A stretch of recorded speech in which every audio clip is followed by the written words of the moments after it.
Qari skont il-Vanġelu ta' San Mark. Sitt jiem wara Ġesu ħamjaw lil Pietru u lil Ġakbu u lil Ġwanni, tellaħħom weħidhom fuq muntanja għolja u tbiddel qudiemhom. Il-bisu sar abjad u jammex bdija tal-għaġeb. Ebda ħassiel fid-dinja ma jista' jġib il-ħwejjeġ bojgħod daqshekk. U darilhom Elija ma' Mosè jitkellmu ma' Ġesu. Qabad Pietru u qal lil Ġesu: Mgħallem kemm Musew li aħna hawn, ħantellaw tliet tinet, waħda lik, waħda l-Mosè u waħda l-Elija. Dan qalu għax ma kienx jaf x'jaqbad jgħid bil-biża' kbir li waqa' fuqhom.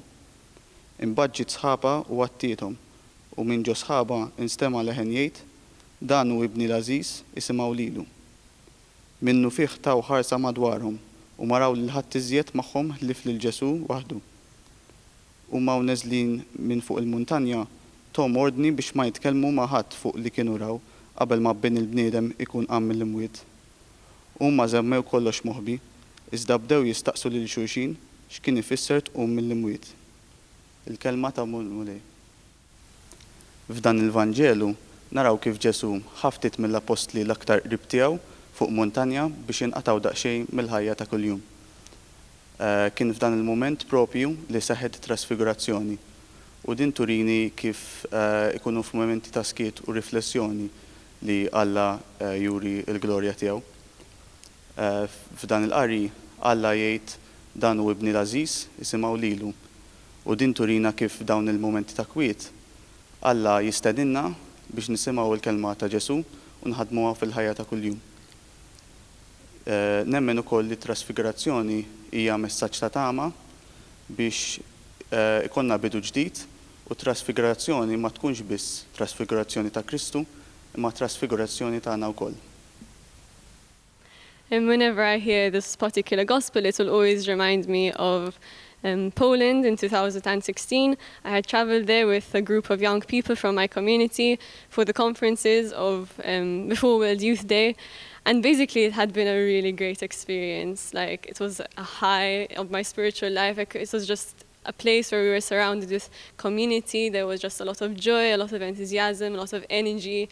And it was a really, really good experience. And I remember at the end, I just really didn't want to leave.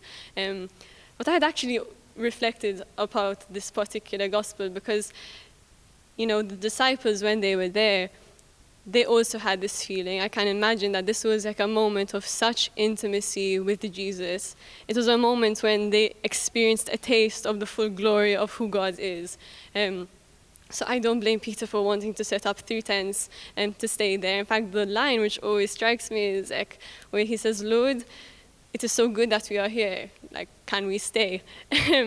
But what Jesus does is he doesn't say, yes, let's set up the tents. He says, no, we're going back to Galilee. We're going back to Jerusalem because ultimately that was a moment in Jesus' life, but his ultimate purpose was to continue his mission down in Galilee and ultimately to get to Jerusalem, this journey from the mountain back to Jerusalem. And that was what I had reflected when I was in Poland as we were leaving, that Tabor, the mountain, it is a moment where we are encouraged, and it's true, it's beautiful, and it's really great that we can have those experiences in our lives, but our ultimate purpose isn't to remain on the mountain in the comfort zone in a way, like away from troubles, away from, you know, things which might be the realities of life. You know, we're not supposed to remain high up on the mountain far away, but ultimately Jesus calls us, each and every one of us as individuals, to leave the mountain, to go to the Galilee of our life, the Jerusalem of our life, and to really take the joy that we have experienced and the taste of holiness and of pure joy to the people that we meet. It's great to have moments of encouragement. It's great to have mountain moments, because ultimately they are what will sustain us in our spiritual life, but they are not the purpose. Like transfiguration and that moment is what pushes us forward to keep journeying as we get to Jerusalem.